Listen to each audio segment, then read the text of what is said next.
Hi, എല്ലാവർക്കും നമസ്കാരം. നമുക്ക് കാറ്റത്തെ കിളിക്കൂട്ടിലെ നിധിയുടെയും സുധീഷിൻ്റെയും നാളത്തെ നല്ലൊരു കഥ കേൾക്കാം.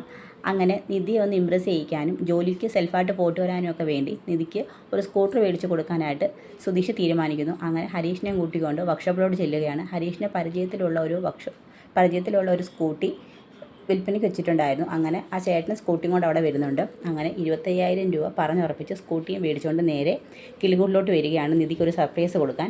അങ്ങനെ നിധിയുടെ കണ്ണൊക്കെ മൂടിക്കൊണ്ട് സുധീഷ് വീട്ടിലോട്ട് വരുന്നുണ്ട്. ആ സമയത്ത് സ്കൂട്ടി കാണിക്കുന്ന നിധിക്ക് നല്ല സന്തോഷമാവുന്നു. നിധി ചോദിച്ചാൽ ആർക്കാ ഈ സ്കൂട്ടി എടുത്തേക്കെന്ന് ചോദിക്കുമ്പോൾ പറയുന്നു, ഇതാർക്കാ, വേറെ ആർക്കുമല്ല മോളെ, മോൾക്ക് ജോലിക്ക് പോയിട്ട് വരാൻ വേണ്ടി സുധീഷ് ഏർപ്പാടാക്കിയതാണെന്ന് പറയും. എനിക്ക് വേണ്ടിയോ? എന്തിനാ സുധീഷ് ഇപ്പം? താനല്ലേ പറഞ്ഞ തനിക്ക് സെൽഫായിട്ട് വണ്ടി ഓടിച്ച് പോകണമെന്നൊക്കെ, ബസ്സിലൊക്കെ കയറി യാത്ര ചെയ്യുന്ന എന്തൊരു ബുദ്ധിമുട്ടാണ്. ഇതാവുമ്പോൾ തനിക്ക് സ്വന്തമായിട്ട് വണ്ടി ഓടിച്ചിട്ട് പോയിട്ട് വരാമെന്ന് പറയും. എന്നാ ഫസ്റ്റ് ഡ്രൈവ് ഒന്ന് പോയിട്ട് വരാൻ പറയും. ഞാനോ? എനിക്ക് ഡ്രൈവിംഗ് അറിയത്തില്ലെന്ന് പറയും. ഡ്രൈവിംഗ് അറിയത്തില്ലേ? ഇല്ല. ആഹാ, പിന്നെ താൻ പറഞ്ഞതോ തനിക്ക് സ്കൂട്ടറി ഓടിച്ച് പോകണം, സെൽഫായിട്ട് കാറ് ഡ്രൈവ് ചെയ്ത് ഒരു കപ്പ് ടീയൊക്കെ കുടിച്ചിങ്ങനെ പോകണമെന്ന്. അതങ്ങനെ പറഞ്ഞതെന്ന് വെച്ചാൽ എനിക്ക് ഡ്രൈവിംഗ് അറിയത്തില്ലെന്ന് പറയും. അത് കുഴപ്പമില്ല, സൈക്കിൾ ഓടിക്കാൻ അറിയത്തില്ലെന്ന് ചോദിക്കും. എനിക്ക് സൈക്കിൾ ബാലൻസ് ഒന്നും ഇല്ലെന്ന് പറയും. അങ്ങനെ സുധീഷ് അവിടുത്തെ നിധിയെ കളിയാക്കുവാണ്. സൈക്കിൾ പോലും ഓടിക്കാൻ അറിയാൻ പറ്റാത്ത ആളാണ് ഇത്ര ബിൽഡപ്പ് കൊടുത്തത്. ഞാൻ കരുതി ലോറി വരെ ഓടിക്കുന്ന ആളാണ്. ഹലോ, എനിക്ക് വണ്ടി ഓടിക്കാൻ അറിയത്തില്ലെന്നുള്ളത് സത്യമുള്ള കാര്യമാണ്. പക്ഷേ ഞാൻ പതുക്കെ പഠിച്ചോളാം എന്ന് പറയും. അതിനെന്താ, ഞാൻ പഠിപ്പിച്ചു തരാം. അപ്പം നിധിയെ ഒരുപാട് കളിയാക്കുമ്പോഴത്തേക്ക് തന്നെ നിധിക്ക് അങ്ങ് ദേഷ്യം വരും സുധീഷിനോട്. എടാ നികേഷ്, നിനക്ക് വണ്ടി ഓടിക്കാൻ അറിയാവോ? പിന്നെന്താ ഇടത്തി? എന്നാൽ നീ എന്നെ പഠിപ്പിച്ചാൽ മതിയെന്ന് പറയും. അത് വേണ്ട, ഞാനല്ലേ സ്കൂട്ടർ എടുത്തോണ്ട് തന്നത്, ഞാൻ പഠിപ്പിക്കാമെന്ന് പറയും. വേണ്ട, തൽക്കാലം നിങ്ങളെ പഠിപ്പിക്കേണ്ട, എന്നെ നികേഷ് പഠിപ്പിച്ചാൽ മതിയെന്ന് പറയും. ഇത് കേൾക്കുന്ന ഹരീഷിനും സുഭാഷൊക്കെ കിടന്ന് ചിരിക്കുകയാണ്. എങ്കിൽ ബാ, നമുക്ക് പോയി 2 റൗണ്ട് ഒന്ന് കറങ്ങിയിട്ട് വരാമെന്ന് പറയും. അപ്പോഴത്തേക്ക് പറയും, ബാടാ, രാവിലെ ഒന്നും കഴിക്കാതെ പോയില്ലേ, അവർ പോയി ഡ്രൈവിംഗ് പഠിക്കട്ടെ എന്ന് പറയും. എന്നാലും ഞാനല്ലേ സുഭാഷേട്ടാ വണ്ടി എടുത്തുകൊണ്ട് വന്നതെന്ന് പറയും. എന്നാലും നീ നിധി ഇത്രയും കളിയാക്കിയോണ്ടല്ലേ അവൾ നിൻ്റെ കൂടെ ഡ്രൈവിംഗ് പഠിക്കാൻ വരാൻ, ഇനിയിപ്പം നികേഷ് പഠിപ്പിക്കട്ടെ എന്ന് പറയും.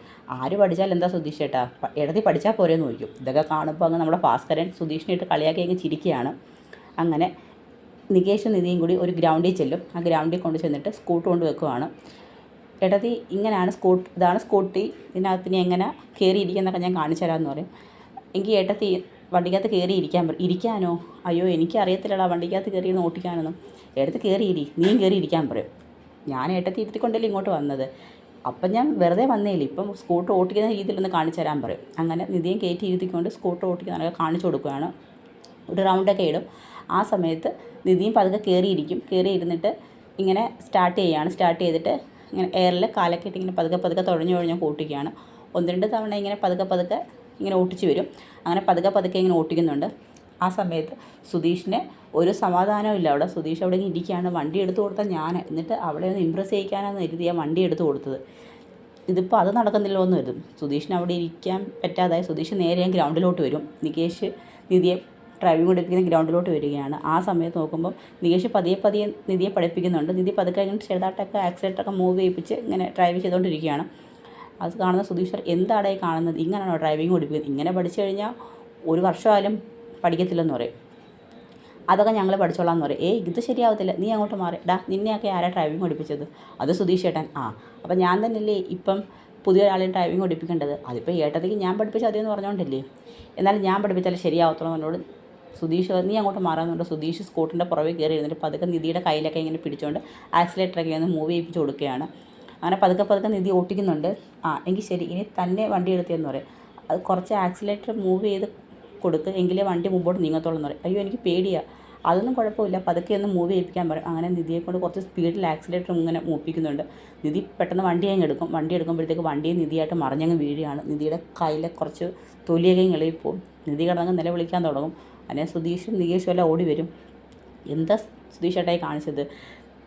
നിധിയുടെ പതുക്കെ വണ്ടി ഓടിച്ച് വരുന്നതല്ലേ ഉള്ളൂ.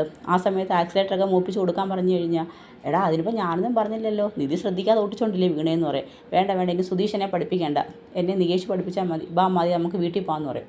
അങ്ങനെ നികേഷും നിധിയും കൂടി അങ്ങ് വീട്ടിലോട്ട് വരികയാണ്. ആ സമയത്ത് ഇവർ 3 പേരും കൂടി വരുന്ന കാണുമ്പോഴത്തേക്ക് ഭാസ്കരൻ ഇവിടെ നോക്കി, ഇതെന്താ പതിവില്ലാതെ 3 പേരും കൂടി ഇങ്ങനെ വരുന്നത്? ഉണ്ടെങ്കിൽ എന്ത് പറ്റും മോളെ, കൈയൊക്കെ ചുമന്നിരിക്കുന്നത്? അയ്യോ സുഭാഷ് ചേട്ടാ ഞാൻ അവിടെ വീണെന്ന് പറയും. വീണോ?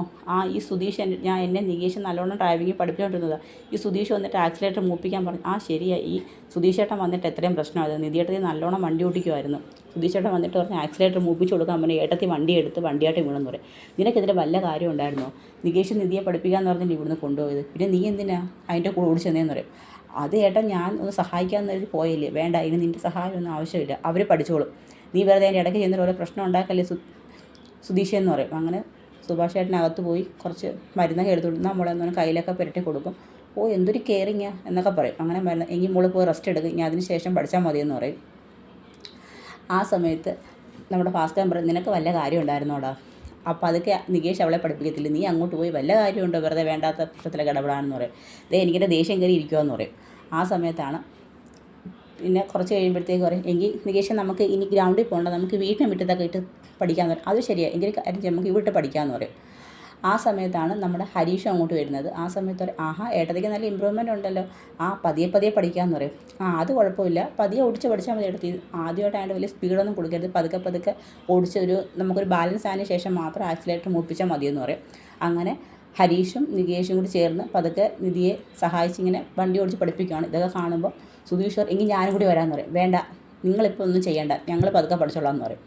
അങ്ങനെ അപ്പോഴും സുധീഷിനെ നോക്കിക്കൊണ്ടങ്ങ് ഭാസ്കരൻ കളിയാക്കാൻ തുടങ്ങുകയാണ്. ആ സമയത്താണ് നമ്മുടെ ചാന്ദിനി അങ്ങോട്ട് വരുന്നത്. അവിനാശ് പറയും, എനിക്കൊന്ന് കടയിൽ പോയിട്ട് വരണം, അതുവരെ നീ ഒറ്റയ്ക്ക് അവിടെ ഇരിക്കേണ്ട, തൽക്കാലം സുഭാഷ് ചേട്ടൻ്റെ വീട്ടിലോട്ട് ഇരിക്കുക, ഞാൻ വന്നിട്ട് നിന്നെ വിളിച്ചുകൊണ്ടിരാമെന്ന് പറയും. അങ്ങനെ ചാന്ദിനിയെ കാണുന്നത്, ചാന്ദിനിയെ മുമ്പ് പരിചയമുണ്ടല്ലോ നിധിക്ക്. അങ്ങനെ അവർ തമ്മിൽ സംസാരിക്കും. പക്ഷേ ചാന്ദിനിയോട് ചാന്ദിനി പറയുന്നതല്ല ഹിന്ദിയാണ്. ഹിന്ദി അത്രയ്ക്ക് നിധിക്ക് അറിയത്തില്ല, എങ്കിലും അത്യാവശ്യമൊക്കെ മറുപടിയൊക്കെ തിരിച്ചു പറയും. അങ്ങനെ ഹിന്ദി സംസാരമൊക്കെ കേൾക്കുമ്പോഴത്തേക്ക് നമ്മുടെ ഭാസ്കരൻ അങ്ങോട്ട് വരികയാണ്. ചാന്ദിനി ചോദിക്കുന്നതിനൊക്കെ ഭാസ്കരൻ അങ്ങ് ഹിന്ദിയിൽ മറുപടി പറയുകയാണ്. അപ്പോഴത്തേക്ക് നമ്മുടെ നിധി ചോദിക്കും, അച്ഛന് എല്ലാ ഭാഷയും അറിയാമോ? പിന്നെ ഞാൻ നാഷണൽ പെർമിറ്റ് ലോറിയെ കുടിച്ചിട്ടുള്ളതല്ലേ മോളെ, എനിക്കൊരു 4-5 ഭാഷ അനായാസം കൈകാര്യം ചെയ്യാൻ അറിയാമെന്ന് പറയും. അങ്ങനെ ചാന്ദിനിയും ഭാസ്കരനും ഒക്കെ ആയിട്ട് സംസാരിക്കുകയാണ്. നികേഷും നിധിയും ഹരീഷും കൂടി അവർക്ക് അറിയാവുന്ന രീതിയിലൊക്കെ അവരും സംസാരിക്കുന്നുണ്ട്. അങ്ങനെ അവരെല്ലാവരും കൂടി സംസാരിക്കും. അങ്ങനെ ചാന്ദിനിയെ കഴിക്കാൻ ഫുഡൊക്കെ കൊടുക്കും. അങ്ങനെ ഫുഡെല്ലാം കഴിച്ച് കഴിയുമ്പോഴത്തേക്ക് അവിനാശ് വരും. അങ്ങനെ അവിനാശിൻ്റെ കൂടെ ചാന്ദിനി അങ്ങ് പോവുകയാണ്. എങ്കിൽ ഏട്ടത്തി ബാ, ഇനി ബാക്കി നമുക്ക് ഇവിടെ പഠിക്കാമെന്ന് പറയും. അങ്ങനെ പിന്നെ അതിനുശേഷം പിന്നെ അവർ ഡ്രൈവിംഗ് പഠനമൊക്കെ തുടരുകയാണ്. അതിനുശേഷം പിന്നെയും സുധീഷ് കൊണ്ടുവരും, ഞാൻ സഹായിക്കാമെന്ന് പറയാം. വേണ്ട, നിങ്ങൾക്കല്ലേ പറഞ്ഞാൽ നിങ്ങളെന്നെ സഹായിക്കേണ്ട, ഇനി ഞാൻ തന്നെ പഠിച്ചോളാം എന്ന് പറയും. അങ്ങനെ അവരെല്ലാവരും നിന്ന് പതുക്കെ അവർ 3 പേരും കൂടി പതുക്കെ നിധിയെ ഡ്രൈവിംഗ് പഠിപ്പിക്കുന്നിടത്താണ് നമ്മുടെ നാളത്തെ കഥ അവസാനിക്കുന്നത്. ഇനി നിധി സുധീഷിൻ്റെ സഹായം ഇല്ലാതെ തന്നെ പതുക്കെ വണ്ടിയൊക്കെ ഓടിച്ച് പഠിക്കും. അപ്പോൾ അതിൻ്റെയൊക്കെ വരും വിശേഷങ്ങളും ബാക്കി കഥകളുമായി നമുക്ക് നാളെ കാണാം. എല്ലാവർക്കും വീഡിയോ ഇഷ്ടമായെങ്കിൽ ഒന്ന് സബ്സ്ക്രൈബ് ചെയ്യണേ. എല്ലാവർക്കും ഒരു നല്ല ദിവസം നേരുന്നു. നന്ദി.